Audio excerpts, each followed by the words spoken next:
लेकिन अभी एक रेट देखिए, आपने एक से कंप्लेन किया, इसको दूसरी जगह के वहाँ तक ले जाया गया है, इसको क्या देखिए, सबसे पहली बात यह है कि आज मैं जनपद खीरी के सभी थाना प्रभारियों के साथ में और राजपत्रित अधिकारियों के साथ में बैठक किया था। इस बैठक में जो महिलाओं के साथ होने वाले अपराध के बारे में काफ़ी विस्तार से हमने चर्चा करी है। इनफैक्ट अगर इस मीटिंग में सबसे ज़्यादा मैंने एम्फसाइज किया है, पूरा परिवार हमारा खत्म कर दिया सर, कोई सुनी नहीं कि रुक जाओ समाज हाँ, तो सर्वाधिक जो महत्व जिस बिंदु पे हमने दिया था वो महिलाओं के साथ होने वाले अपराध पे दिया था।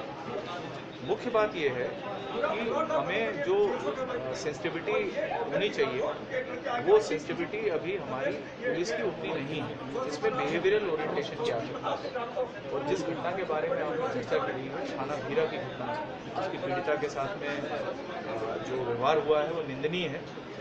मैंने कप्तान साहब से अनुरोध किया है कि जिला अस्पताल में एक तो पर्याप्त संख्या में स्ट्रेचर्स की व्यवस्था होनी चाहिए। अगर कोई पीड़िता अगर अस्पताल में आती है तो उसके साथ में मानवीय दृष्टिकोण के साथ में हमें कार्रवाई करनी चाहिए, क्योंकि ना सिर्फ हमें पुलिस की तरह बिहेव करना है, बट एट टाइम्स हमको एक ह्यूमन अप्रोच, मानवीय दृष्टिकोण रखना पड़ेगा अपने कार्य। जब ऐसे पेशेंट सेंसिटिव पेशेंट जब हॉस्पिटल में आते हैं तो कहीं ना कहीं लोकल पुलिस को भी इन्फॉर्म करना चाहिए, जो हॉस्पिटल में जाके इस तरह की व्यवस्था कर सके कुछ। नहीं, देखिए ऐसा है कि इसमें जिलाधिकारी, जिला के जो मेडिकल ऑफिसर हैं, सीएमओ जिनको हम कहते हैं चीफ मेडिकल ऑफिसर, और पुलिस, इनके बीच में तारतम्य होना चाहिए कि अगर कभी कोई इस प्रकार की घटना हो रही है, उसमें कोई भी पीड़ित, मतलब मैं कहता हूँ साहब महिलाएं क्यों, कोई भी पीड़ित अगर आता है तो मतलब there has to be an emergency response, और उसमें हमें हमारी इमरजेंसी सेवाएं जैसे 108 एम्बुलेंस की सेवा है बहुत अच्छा काम कर रही है, तो उसी तर्ज पे हमें थोड़ा सा अपना ओरिएंटेशन जो है बेहतर करना पड़ेगा, ताकि कोई भी पीड़ित व्यक्ति आए तो उसकी पहली ट्रीटमेंट जो है बहुत अच्छी हो,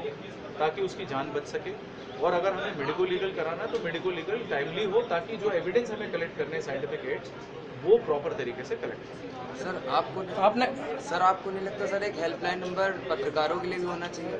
बहुत सारी जाती हो रही है सर क्या लगता है खीरी में अपराध जिस तरह से बढ़ा है? एक 1 मिनट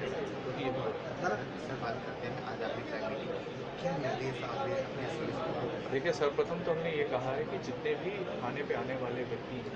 उनके साथ में अच्छा व्यवहार करें, जो भी वो अपनी समस्या बताएं उस समस्या को गंभीरतापूर्वक सुनें, कि अगर उनके साथ कोई अपराध घटित हुआ है तो उस अपराध के बारे में एफआईआर दर्ज करें और उससे संबंधित जो कार्रवाई हमें फॉलोअप के रूप में करनी है वो करें, पहली चीज़। दूसरा ये कि जो गंभीर अपराध अगर पूर्व में हुए हैं उनमें से कई ऐसे अपराध हैं जिनका अनावरण अभी नहीं हुआ है, जिनका अभी खुलासा नहीं हुआ है, तो प्राथमिकता के आधार पर हत्या के मामलों में, लूट के मामलों में खुलासा करने के निर्देश हमने सभी थाना प्रभारियों को भी दिए हैं और जो राजपत्रित अधिकारी इंक्लूडिंग एडिशनल एसपी और कप्तान साहब को भी हमने दिए हैं। तीसरा ये कि जिन अपराधों में ऑलरेडी खुलासा हो चुका है, जिसमें अपराधियों के नाम प्रकाश में आ चुके हैं,